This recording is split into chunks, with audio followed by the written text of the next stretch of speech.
This is the DiPietro and Rothenberg podcast. Listen live weekday mornings from 5 to 8 a.m. on 98.7 ESPN in New York, the ESPN app, the TuneIn app, or on your smart speaker by asking it to play 98.7 ESPN. This is DiPietro and Rothenberg. Because I have a lot of fantasy football teams, I say to them, do I start Kirk Cousins or Dak Prescott? You like that? You like that? Universally, you got to start Cousins this week. I said, yeah, you sure about this? How do you like me now? Then this morning we're talking, and Santiago's like, yeah, it doesn't surprise me at all that Dak did that. I have the ultimate confidence in him. Prescott to the end zone, and it's going to be caught. So what gives? You're sabotaging my fantasy football team is what he's doing. Why didn't you push me to play Dak Prescott? Why would I? Because you're a bad guy. This is DiPietro and Rothenberg So glad your team lost. on 98.7 ESPN. Oh, the big 6 o'clock hour. It is DiPietro and Rothenberg with you on 98.7 ESPN. Time for some Straight Talk. Rick, I know you love the Straight Talk, brought to you by Straight Talk Wireless. Speaking of Straight Talk or lack thereof, Jacob deGrom comes out yesterday. Nothing is wrong at all with my elbow. I don't know where that even comes from. I don't have a tear. I don't have a sprain. I don't have anything. I mean, this organization is incredible. No, it's amazing. I mean, just when you think it can't get any worse, you have the face of the franchise. I mean, one of the best players in baseball come out and completely, and you could tell he was pissed too when he said it. Of course he was. Like there was something on his mind, and just completely throw Sandy right under the bus. But how is it possible? Even if you don't like Sandy, whatever, how is it possible that the Mets say he has a partially torn UCL? And that's not funny.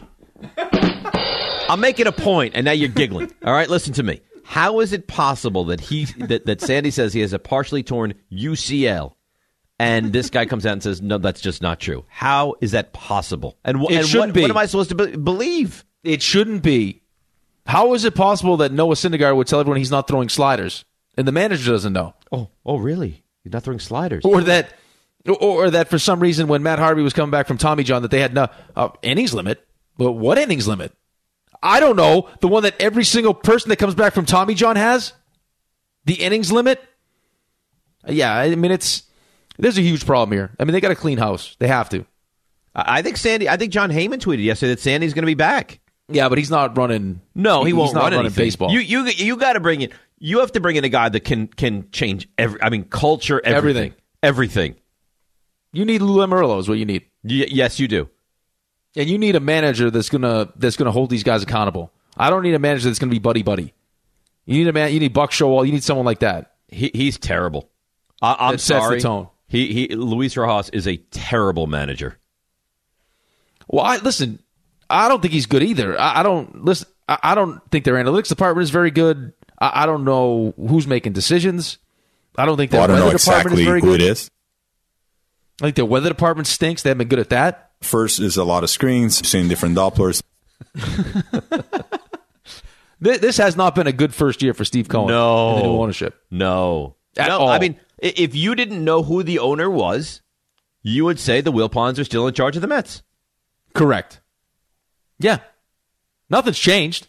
It's the exact same song and dance. Think about what you've done this year. You have this thing with DeGrom. You have Baez is given thumbs down. You have issues with Rojas. You're starting games you should never start, right? I mean, you're falling apart. You're blowing huge leads. Edwin Diaz stinks. I mean, it's just, these are the Mets. It's the same song and dance it's always been. Yeah, but I don't understand this. Here's what I don't understand, is that, because I'm sitting here thinking about what Sandy said. He said he has the slightest grade UCL, or as like you like to say, UCLA tear. He has a partially torn UCLA. How come these things get turned around in nanoseconds so fast when I make stupid comments? Because RJ's fully rested. But then he also said, remember what Sandy also said, but the ligament is fully intact. So I was explaining to you how the whole grades of ligament tear works, right? Right.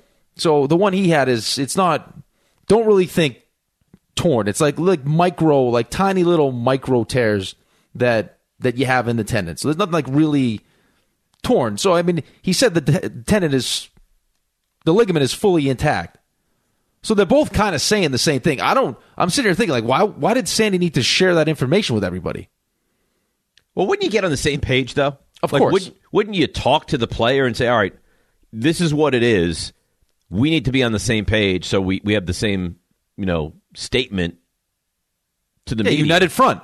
Right. United front. We're all pushing for the same thing. It's microfiber. Like, whatever. I don't care what it is. Just be on the same page. There's nothing. It's like being the parent and you say, no, you're not allowed to go to the movies. And then you ask the other parent, and the other parent says, yeah, sure, go ahead to the movies. When you're not on the same page, you know that there's a problem. And there is a major problem with this organization at the moment. I wonder if it's a money thing.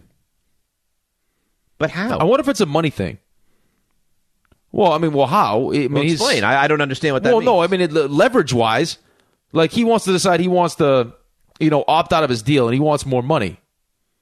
Like, wouldn't you use as the excuse, how am I going to pay you more money? You got to, you have, partially torn UCL. We can't trust that. But how can we trust that? I could buy into that with the former administration, with the former ownership group. You think that Steve Cohen is like, all right, make sure that he knows he has a partially torn UCLA? I said that. But why? But that's my point, though. Like, what's the motivation to tell everybody that if the thing is intact? I don't know. Jacob deGrom is saying his elbow is the ligament's fine. That's what I'm saying. Like, I don't like the one thing we've learned during the pandemic. Usually with a lot of this stuff, it's money related. Mm-hmm. Like, so what's the incentive for him to tell everybody that he's got? Because you know what's going to happen. I don't know. Panic is going to set in. Panic. Well, of course it's going to set in. This guy's the best pitcher in baseball. He's the best pitcher we've seen in baseball in years. That's the last thing you would want to hear about Jacob deGrom. You already kind of like Buster Olney will have him on, kind of insinuated that maybe that's what was going on, is that, he had Tommy John back in 2010. That only lasts for so long. And you're like, oh, no, could Buster be right? He's showing all the signs. He's going to need Tommy John. Now we miss, not only do we ruin this season where he's having a historic season, now we're going to miss another season with this Tommy John. And then Sandy says what he says in the midst of the Mets being a dumpster fire. And then you come out and say, no, that's just not true. So why say it, though, if you're Sandy? Like, why say it? If he's going to continue to throw and ramp up, what are you greasing the skids for? I don't know. Because all we heard the entire time, MRI's clean. MRI's clean. And they said MRI's it over clean. and over and over. To the point where, like, people were questioning Jacob deGrom. Like, what's wrong with this guy? Yeah, right. Go out there and pitch. Yeah, go out and pitch if the MRI is clean. Then you find out there's a small tear, and now you find out, well, no, that's just not true. So what? Again, what gives? What is going on? I'll tell you what frustrates me and angers me, and I don't like them, and you know that. This would never happen with the Yankees. Never. Ever. Well, it's semantics, though, too. It's semantics. Like, in theory, Jacob deGrom's UCL, if it's the slightest of strains, is fully intact. It's fine. It's just it's stretched out a little bit and has little tiny micro tears in it. So I guess it's how you want to frame it. I just don't understand why Sandy would choose to frame it the way that he framed it. Because you hear that, the first thing you think of as a New York sports fan is Tanaka, Lugo dealt with it. Like that's a guy who's already had Tommy John. Right. Your worst nightmare as a Mets fan is Jacob deGrom has to go back under the knife. Because now you're screwed. Well, now you're shut down for all next year, and you don't know what he's ever going to be again. Even if he doesn't go under the knife, what is he? He's not going to be the same guy, is he? Nope. Like if you're trying to protect with a partially torn UCL, you're going to be the same guy who's throwing. Of course not. Over 100. The whole thing is maddening. It's maddening, but you know what? This is what they are. It shouldn't be a surprise. This is the norm. This is what they are. They Jimmy because they all do what they want, Dave. They all do whatever the hell they want. Because it's every man for himself. Get out of the way. Let me just worry about me. And we've seen that all year. We've seen that for years. This is what they are. Jimmy and Dick Sales. Good morning, Jim. Good morning. Listen, the Wilpons don't own the Mets, and I feel the same way as you. But next year, this is his first year. I could see him cleaning house. I could see him making lots of changes and money. And that's why the Yankees were winners for so long. They had the most money. And if you play poker and you have the biggest bank in front of you, you're going to win more hands. And now we are the Yankees, so hopefully they're going to make the right changes. I hope they bring back Baez. I was really down on that guy, but you know what? Watching him steal those bases, that guy's he's a winner. And he's exciting. Jimmy, he is not. I don't want no winner. No, he is not a winner. He's not a winner. He's not a winner. He's exciting. He's a terrific athlete. Javi Baez is fun to watch. He's a terrific athlete. He is not a winner. Let him be fun to watch on someone else's team. No, you saw it in extra innings, and you saw it last night. I'm with not Alonso saying that the talent is not third. there. He's a talented guy, but he's not a smart baseball player. He doesn't do the minutia of the game of baseball that you say you have to do. Well, no, I disagree with that. Come on. No, that has nothing to do with smart. He's a smart baseball player. He's just not capable. He doesn't hustle. He doesn't play hard. He's not willing. He's not willing. So you think he's smart and he's just not willing to play smart? He's a selfish baseball player. So then he's a dog is what he is. No, he's not a dog. He's just selfish. Like, he has a way he wants to play. That's all about Javi Baez. If you spend big money on him, I'd be disgusted. But you can't argue his talent. Mm-mm. He's one of the most talented players in baseball. Yeah, but I don't want that. Well, I mean, you don't. I get what he's saying as far as how much the money the Yankees spent and everything else. The beauty of those Yankees teams, the ones we talked about Jeter yesterday, was, they went out and spent money where they needed to spend money, but they also built a really strong core of players. Like, I don't know yet if the Mets have that core of players right now. They don't have that core of players. And it's easy to say if you just have the most money, you go ahead and you win, but that's not always true. No. It's not always true. And there was the Yankees are up there every year, right, in spending money. Haven't been to the World Series in over a decade. So don't give me this, if you just spend the money. It helps you. It helps hide some of the ailments that you outspend mistakes. have. Yeah, you can outspend your mistakes. Of course. Look, the Yankees are afforded, you have Jacoby Ellsbury. You're not going to play him. You're going to pay him a ton of money. You know what? We'll get rid of him, and we'll sign other guys, and we'll be fine. So, yes, you have that luxury, but just to blindly say, if you have a lot of money, you're now going to be one of the best teams in baseball, it's just not true. If you have the most money, the guy you gave the analogy at a poker table, how many times have you seen the guy at the poker table who doesn't know how to play poker, who has a lot of money, who loses a lot of money? A lot. Often, right? A lot. So it's not all about having the money at all. It's kind of a ridiculous No, I mean, point. it affords you money, affords you freedom. Of course. That's what it does. It doesn't make you the best at something. No, not even a little bit. All right, that, my friend, is Straight Talk, brought to you by Straight Talk Wireless. No contract and no compromise. DiPietro and Rothenberg, presented by Progressive Insurance. All right, it says here, set Rick up for DraftKings read. Do you know what that means? I know what it means. Yeah, I'm sitting here looking at it. Yeah. Now, am I doing this in segment? Oh, yeah, in content. So right now would be the appropriate time to set Rick up for DraftKings read. Exactly right. All right, let's do it. Set Rick up for DraftKings read. All right, here we go, David. Download the DraftKings app and use promo code KJM to get a free shot at millions of dollars up for grabs this week with your first deposit. Minimum $5 deposit is required. Eligibility restrictions do apply. See DraftKings.com for details. All right, so you're now done with the DraftKings read. Yes. Well done. Beautifully read. Beautifully read. All right, Giants and Jets. Let's turn our attention to the locals. Eli Manning was on KJM, which, of course, follows us at 8 o'clock every morning. We will listen to what Eli had to say yesterday about our beloved New York football Giants, who start Sunday at 4:25. And the Jets with a big game in Carolina as well. The debut of one Zach Wilson. My only concern is at like 3 o'clock, you're getting sleepy and you say, you know what, I need a nap. It's my worry. No chance. No chance. No, I'll be locked in. I don't care what it takes. Coffee, couple Zoas. What's a Zoa? Zoa, that's the Rock's new energy drink. Oh, I like to nap.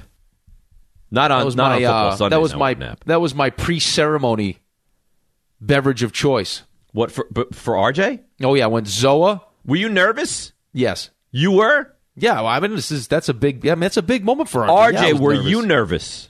I really wasn't. So it's fair to say that the man that officiated the wedding was more nervous than the man that got married. I wouldn't have noticed that, though. When he came into the bridal suite, he commanded the room. He had a pastor's book. I don't know what was in the book, but he had all kinds of... It was very thick, and a lot of words were in there. Mm-hmm. And he commanded the room. It's like you walked into the huddle. You stand over here, you go over here. Did he say he saw John Candy off in the distance? Like Joe Montana? Yeah. He didn't. Was very prepared. RJ had a Bud Light in his hand. He was relaxed. Everything was good. Yeah, I really never had that jitter. It was just hanging out with my friends. choreographed dance routine to start it off. He looked so good. The hair, the hair always looks good, but the hair just looked top notch. And my favorite was RJ. Obviously, it was clear when he was hiring people for this wedding that there would be no one working the wedding that was taller than RJ. Not one person. Yes, all small people. All small people. Very appealing about the venue. Very appealing. There was one, I'm not going to say even who, there was one person working the wedding that I did not care for. We're gonna need some names. I'll tell you. I don't know his name. I can tell you who. You know the staff. You were commiserating with all of them. Well, so. my friends Anthony and the crew in the kitchen, not them. They were wonderful. They were great. Oh, they were great. GM was great. I think Rick's buddies with the GM. Dave is friends. You mean with the MC you didn't like? You didn't like the MC with the head chef. I think you put your powers together and you have some people removed. That's what you got to do. No, I'm not. And now look at this obese man that's going to sit in the chair. The guy that I didn't like was not a heavyset guy at all. Was it the MC who you didn't like? No, I didn't like him. No, I knew you didn't. I could tell immediately. Did you? I thought he was fine. No, I thought he was fine. It could be the wine that I was drinking that maybe made it. He was not better. Great. Were you disappointed with the MC, RJ? No, I thought he was cool. Okay, he looked like Brian Grazer. He's a nice guy. You are the most judgy person I've ever met in my entire life. Well, how's that I'm the judgy? talent. Because you judge. You're so judgy. I didn't dislike him because he looked like Brian Grazer. I didn't think he was all that great. You're in a room full of professional broadcasters, and I think that guy was not wonderful. You know what's happening here, RJ, right? This is all going back to Dave feels like he would have been a better option to MC the wedding. No. Yes. Yes, but no, that's not where I'm going. I mean, I would have been better than that guy. Open your head above water. I could have given you a rendition of Good Times. I would have done it too. So you're elevating yourself not to the one running the ceremony. You want to run the whole thing now. I didn't want to. But you would have. You're missing the point. I didn't want to run point and welcome you guys in as husband and wife and all that kind of stuff. I didn't want that. But I would have done it, and I would have done it better than the Brian Grazer lookalike that you hired. Everybody! Yes. So forget forget that lookalike. We'll have a Dave Gettleman lookalike MC the wedding then. It's real funny. We are the Giants. You're a real funny guy. I've tried in the past. Real funny guy. Thanks for listening to the DiPietro and Rothenberg podcast. And welcome aboard. Catch the show on demand wherever and whenever you want. Just subscribe to us, rate us, and review us wherever you get your podcasts. I mean, you're the skinnier version of Get'em. I don't think that's right. I don't think that's Why? fair. He's very successful. He's won multiple championships. How is he very successful? It's taken him 4 years to try to turn this thing around, and it's not turned around. Because he's the GM of an NFL football team. I would consider that successful. No, if you're succeeding. And now, is he great at his job? Meh. I've tried in the past. Probably not great at his job. But there's only 32 of them, and he's got one of them. He's got one of them. But would you consider him to be very successful? I would consider anyone that reaches the pinnacle of their profession successful. Now, is he good at what he does? I don't believe he's done a great job with the Giants. But isn't that the important piece? I don't care. Like, have you achieved your job goals? Have you succeeded at the job? Is what I care about. Well, I know, but by definition, I mean he's been successful in his life. Yes, he has not been successful with the Giants. He's made a full living, and he's probably a not to get into his pockets, but a wealthy guy at football. So yes, he has succeeded in life in that aspect. But he's been the GM of two separate teams, and under his watch, they've won nothing. Correct. And he has not done a great job with this Giants team. No, I think this, and again, and you watch the Cowboys last night, and you think about what you're going to have to do to win this division, and I don't know right now. Listen, maybe I'm wrong, and the Giants go out and they dominate Denver and win that game, and I'm singing a different tune on Monday. But I don't understand this tack that all the Giants fans take, where it's just, because you're a fan of the team, you have to love what they are, and you have to love what they're going to be. I have real reservations about this offensive line. I'm scared to death about it. Yeah, but I mean, the fan that you're speaking of, I think they feel the same way. I don't think they don't verbalize it the way you feel. I mean, the way you do. You're honest. Not every, you know that. You know every fan isn't honest about their team. But how could you not be? Just because I'm honest about my team doesn't mean I don't love them. No, I know, but a lot of people don't like, like choosing to harp on negative things like that. Like so I'm supposed to just sit here and say the Giants are great. They should win 13 games this year. It's been a phenomenal decade. Like, no, how could you do that? Some people do it. I mean, you host a sports talk radio show for 3 hours every morning. You're so negative. I would hope that you wouldn't turn on your microphone and just be that guy. Everything is great. Andrew Thomas is going to be great. The offensive line is going to be great. Daniel Jones, don't worry at all. He'll be fine. No, you can't do that. No, and I wouldn't do that. Now, speaking of Daniel Jones, Renan is of the mindset that Daniel Jones is going to have a big season, as is future Hall of Famer Eli Manning. He was on KJM yesterday saying he expects big things from Daniel Jones this year. I've seen firsthand just how hard Daniel works. I know how important it is to him for him to be a successful player. I know he knows this year is a big year for him, but that's not going to put pressure on him. It's going to make him excel and do better. So I'm rooting for him, and I think he has the work ethic, the skill set to make those plays. He's made the mistakes. He's going to learn from those, and I think he can go out there and have a big year. I hope so. I hope to God that. Yeah, but Eli here's the thing, right. though. See, I mean, that's part of what Eli is saying is because he has a personal relationship with Daniel Jones. Like, I think a lot of Giants fans feel that way about Daniel Jones. Like, you like him. He works hard. But I think he can be good. No, I think he can be good, too. But, I mean, I don't care how hard you work. It doesn't mean that's just going to all of a sudden translate onto the field. No, but there have been times where you've watched him play where you've thought to yourself, this guy's a good quarterback, right? There are glimpses of that. Good quarterback. Now, that's not, you don't draft someone 6th overall to be a good quarterback. Listen, I agree with you. I don't want to get into that debate. And I don't think he needs to be a great quarterback for the Giants to win games. Yeah, but here's the point I'm making. Because I think you're misunderstanding what I'm saying.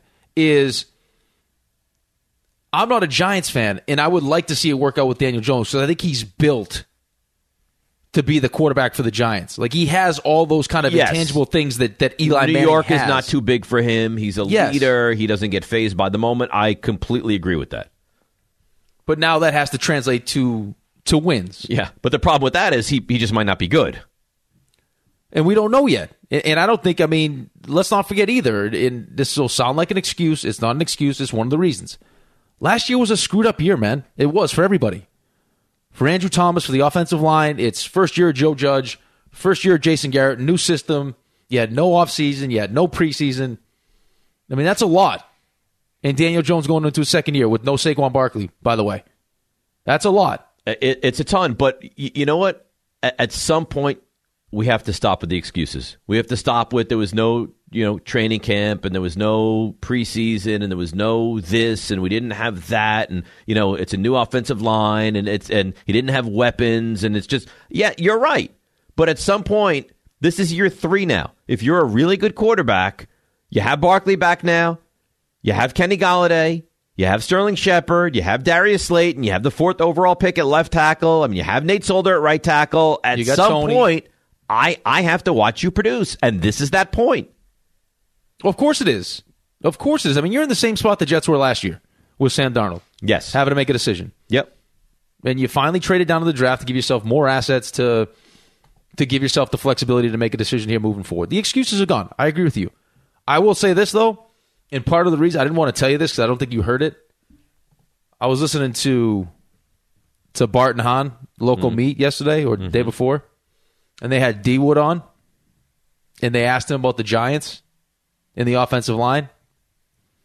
D Wood eviscerated it. You know what the great thing about Raymond and RJ is? And I know that they never hear the nice things that I say about them. They have it ready to go. Damian Woody, Bart and Hahn, concerns about the Giants' offensive line. When you bringing in offensive linemen this late in the game, you have a problem. Have you been contacted? Have you been contacted? Do you have any eligibility left? No, I have not been contacted, but I wouldn't be shocked. The way the Giants' offensive line look this preseason, bro, I would not want to be playing behind that. But in all seriousness, they're scrambling, bringing all types of players in to try to get this offensive line right. Now, firstly, I think he's right, and I think it's pathetic, and I also said the same thing the other day. Secondly, that cut should not be Damian Woody. That's Damian and Bart and Allen. I didn't realize there was a whole conversation there between all 3 of them. I was thinking the same exact thing. Can the guy finish a thought, for God's sakes? My goodness. Yeah, but he was like, and then he actually didn't. That's not the whole cut because with all the interrupting, it was probably hard to cut up that sound. But he was like, I watched that last preseason game and I saw nothing from that offensive line. Nothing. Great. That's So, I mean, now you're in a spot where we figure out what this team is a little bit on Sunday. We're gonna have answers, and I know the first 2 weeks. I mean, it is short. Like, just think about it. That's right. I mean, Sunday followed up by a Thursday. Week from right now. Up against when we're doing the show 1 week from right now, next Friday, Rick, we're gonna have a lot of answers about the Giants. Yep, absolutely. A ton of answers. Yeah, absolutely. Yep. So we'll see. Is a big week for Big Blue. Thanks for listening to the DiPietro and Rothenberg podcast. I'll give it to you whenever you want it. Looking for more access to the show? Follow us on Twitter, Instagram, and Facebook at DR on ESPN. RJ and Raymond, let's go. Around the league we go. It's time to go around the league. You ready to go around the league? Yeah, I mean, this is why we do a Football Friday, isn't it? It really is. Now, we're going to be going up against the K-Show. Have we ironed out the parameters of the wager? No. No, we have not. Now, you're going to be on that show at 5:55 today. They're so soft, man. I mean, that show is... Compared to this show, it's like... It's not even just doughy. It's soft. Like, the wagers were like, Peter, will you wax your arms if you lose? Oh, no, I can't wax my arms. Will you shave your arms at least? Nah. How about grow your hair out? No, can't do that. I mean, it's... So what's their show wagers? I don't even know if they have it. I think they're gonna hammer that out today, but it's... I mean, who knows? Eat a delicious chicken sandwich from Chick-fil-A, maybe? Whopper. Yeah, would you have like a double-decker sandwich? Oh, well, I don't know. I've never had that before. But all right, in the sake of good radio, I'll have that. A BLT with extra bacon? No, I don't usually get extra bacon. Would you have a slice of pizza? Oh, God, pizza? I don't know if I want to do that. Anyhow, the wager at a minimum is going to be a sizable donation to charity. But here's what I think needs to be brought to the table, Rick. If we put up $1,000 for charity to go to the charity of their choice, they need to put up $1,500, right? $500 a guy? Well, think about that. If I put in $500 and you put in $500, that's not fair if each of them puts in $333. They also need to put in $500 a guy. I agree with that. All right. So I don't want you to get all googly-eyed when you go on with Kay today, because I know how you feel about him. You need to stand your ground. No, I'll stand my ground. We just got to make sure we iron out our picks. Like, I don't want to lose to these guys. No, of course not. One game a week against the K-Show. Let's go through the games. I'm going to give you the spread. I'm going to give you the game. I'll give you the date as well if you want. Only stop me if it's a game you're interested in, okay? Done. All right. Jets-Panthers. Panthers laying 4. No, I'm too emotionally invested. Yeah, and I don't love that number anyway. I don't love it at all. 1 o'clock Sunday. Falcons hosting Philadelphia down in Atlanta. I like Atlanta in the game. I just don't know how much I trust Atlanta's defense. Now think about this as well. If we're giving 3 and it's 3, we don't even get a win. So do we think Atlanta wins by more than 3 points? Has to be the question. Oh, shouldn't they? At home, you trust Atlanta? No, that's the problem. I don't trust Atlanta. I should. Neither do I. You got Matt Ryan, and they still got some good offensive pieces going up against Jalen Hurts. You should like Atlanta in that game. I would like by the time we are done with this segment to have at least 2 games that we universally agree on that we feel comfortable going up against the K-Show with. I kind of like this one. Tennessee home laying 3 against Arizona. I kind of like Tennessee in that game. Yeah, I like Tennessee too. Kyler Murray is the X factor in that game. Yeah, but he's like healthy. Mobile quarterbacks like that always give me pause. How much do you like Tennessee's defense? I don't. No, I don't love their defense either. I don't. All right, well, so maybe we avoid that game. I don't love that game either. The Washington football team laying 1. There's been some movement, some change in that game. Yeah, because it was the Chargers were favored. Now they're getting 1.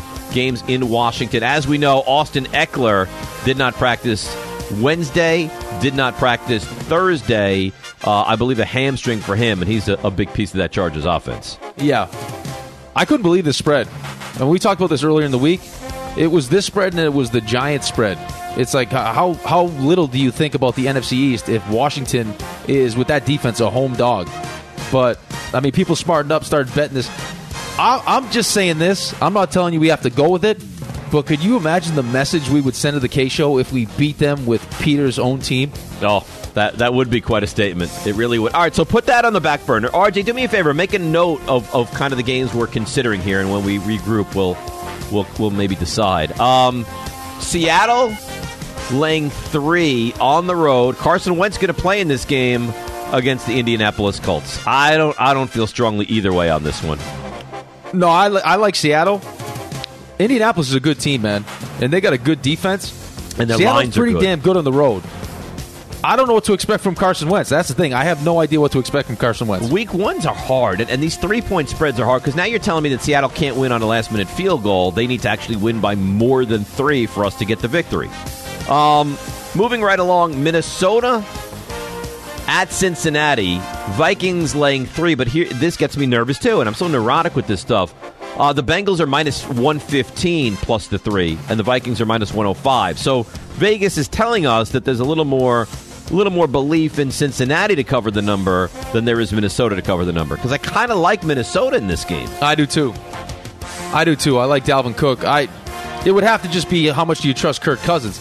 I'm telling you this. Well, Santiago and Santillo will tell you they trust Kirk Cousins a ton. They love him. Yeah, they love what he's going to bring to the table. I'll say this. The reason why I kind of lean towards this game a little bit is there's a lot of question marks surrounding Joe Burrow in that knee and how comfortable he feels. You know what I mean? I've heard that as well.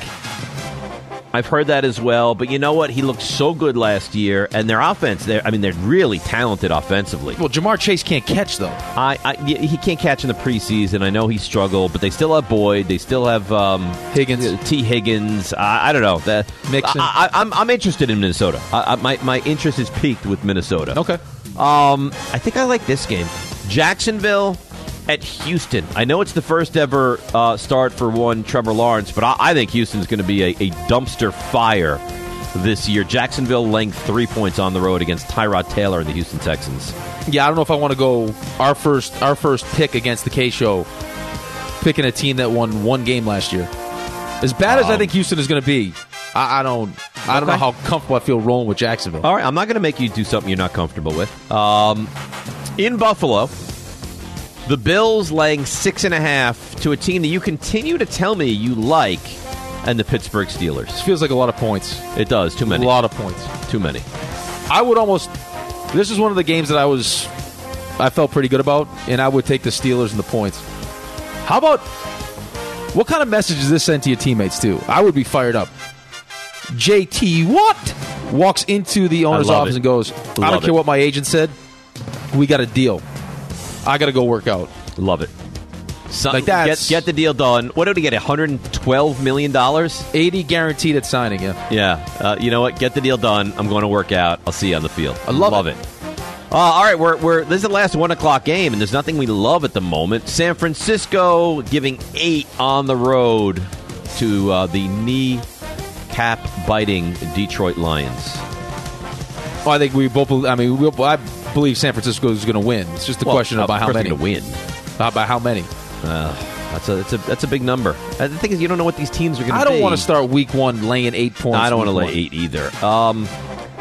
Boy, I got to tell you, I know you like the Giants. I know you like against everything that I am, but Denver laying 3 on the road against the Giants. I don't know. I find that game very attractive. I do too. I told you on Tuesday. I couldn't believe this spread. Yeah, it really is very attractive. It's very attractive, this spread. I don't know. I think we do it. I think we do it. Yeah? I think we throw caution to the wind. We just say 2 tiers in a bucket, and we say we're rolling with the G-men. Maybe we will. RJ, mark that one down on the list as well. Cleveland at Kansas City. That's a great week 1, huh? Kansas City revamped offensive line, giving 5.5 at home to the Cleveland Browns. It feels like too many points. Cleveland's defense is going to be good.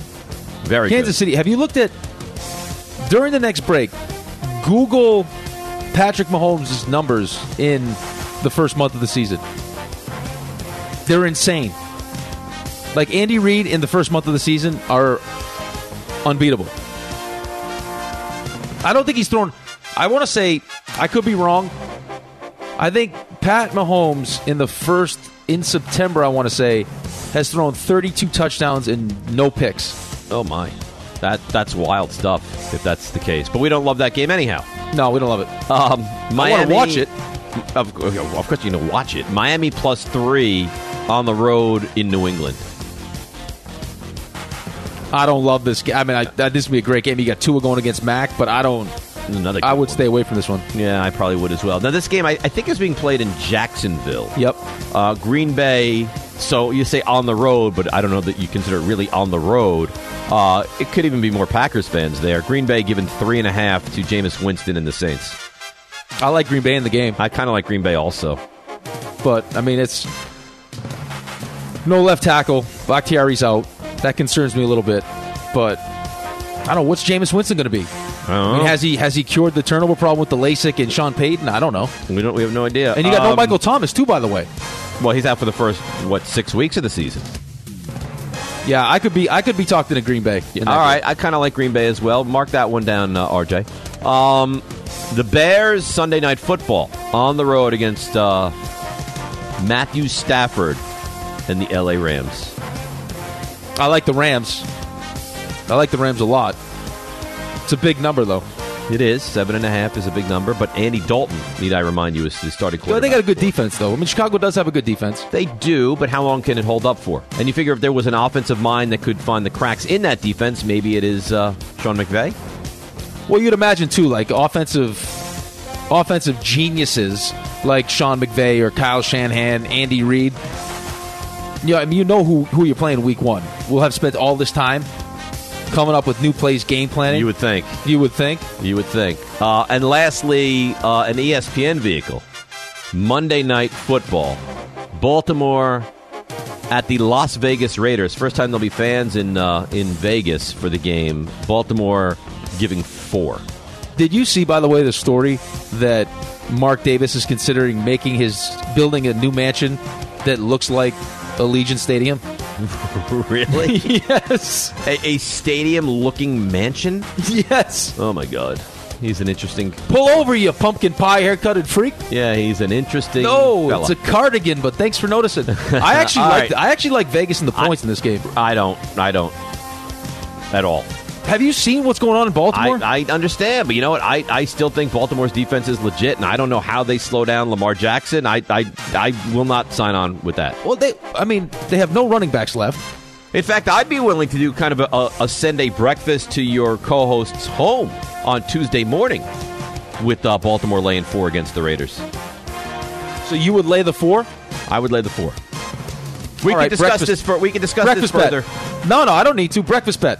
I'll take. You're not gonna. I doubt you pay it off. Stop, what do you mean? Doubt I pay it off? Of course I'm going to pay it off. All right, we will iron out that. We lock it in. We will iron out the exact wager on Monday. Okay. Yeah, done. Okay. Perfect. Lock it in. We'll revisit that on Monday. All right. So what do we have? RJ, revisit now. Where are we with what we like around the league? I was supposed to write those down? I said write them down. I was just kidding. I'm sorry. You guys, you had 4 games of interest. Washington, -1, home to the Chargers. You had Minnesota on the road at the Bengals, -3. You had the Giants getting a field goal versus the Broncos at home. And you had Green Bay at New Orleans, -3.5. All right. So those are the 4 that we're down to. At 5:55 this afternoon, Rick will be taking one for the team this week. He's going to be on the K Show, and we'll make our selection against Michael and the guys. All right? You're gonna take care of business? I'm going to take care of business first. All right. And we will determine what game in the next 11 hours we, in fact, will take. So that's kind of a little around the NFL look. Now it's time to make our Survivor selection. This we will survive no matter what. It's the DNR Survivor Pool. All right. How does Survivor work, maybe you ask? Why is there comedy there? It's just, I like when you talk in that voice. Because you're funny, and you know you're funny. Stop it. I wasn't trying to be funny. Survivor. You say to yourself, I'm interested in Survivor. How does it work? We're going to baby you along all year long. You pick one team every week just to win. No point spread. Here's the catch. You can only take every team once. Now, just to let you know, I made it through all 17 weeks last year. This year, 18 weeks. A little bit more difficult. It's not just me. It's not just Rick. RJ and Raymond will also participate in our Survivor selections right now. So, RJ, since you made that beautiful open, why don't you give us your Survivor selection week 1? Short and sweet, could not be more of a homer pick. San Francisco 49ers on the road, taking on the knee biters. I'll take the Niners. All right, Niners to win, and if they do, you now lose them for the rest of the year. Raymond Santiago. I'll just get the easy one out of the way for me. I'm going with the Rams against the Bears. Okay. All right. I hate when you touch the money like that. I hate it because I'm picking the same game. I'm going to pick the Rams too, but I don't know why you need to go the easy one. Why he would need to say something like that? Yeah, why even say it? You know what? You're right. Nothing is easy, Ray. Nothing in the NFL is easy. You thought your team was going to get hammered last night. The spread was 9. Took a field goal at the buzzer to beat the Cowboys. Fair. Walk that back. Yeah, walk it back, please. I don't think there's any walking it back. It's walk it back. Moonwalk it back. Like putting toothpaste back in the tube. Walk it back. I will go with the Rams over the Bears. Okay. I got to tell you, the three of us could all be out. Oh, no. Come Monday morning. I will also take the Rams over the Bears. I don't know. That's why you're both upset. Let's go Bears. No, you don't want us to lose. Of course he does. Of course I don't want you to lose. Then the segment dies. That's week bad 1. For the show. Of course I don't. But that's why he's touching the money. If it was a game that you weren't interested in, you wouldn't care. We'll come up with a new segment. Oh, It'll be Survivor 2.0 after you lost. Naked and Afraid. We'll change it. It would be Naked and Afraid. That's appropriate for this show. You got to make your picks naked. That's great. That's what we want to have happen. All right. So but what are the terms of the Survivor, though? Loser takes the show for dinner. How's that? Oh, there's a wager going on? Yeah, loser takes the show. We're ever going to see each other again. Yeah, we will. So loser takes the other three. Well, when you say loser, if the Rams lose this week, we're all losers. What a dinner that would be for me. So what does that mean? RJ gets 3 dinners, I guess. Well, no, either that, or we'll do. If that happens, we have to do one. You get 2 strikes instead of the 1. Well, I think we need to determine the rules today. Oh, we'll hammer it out. We got a whole another hour. All right, so we'll hammer that out in the 7 o'clock hour. But RJ, you'll be rooting big time for the Red Rifle, Andy Dalton, and the Bears on Sunday Night Football. Thanks for listening to the DiPietro and Rothenberg podcast. Listen live weekday mornings from 5 to 8 a.m. on 98.7 ESPN in New York, the ESPN app, the TuneIn app, or on your smart speaker by asking it to play 98.7 ESPN.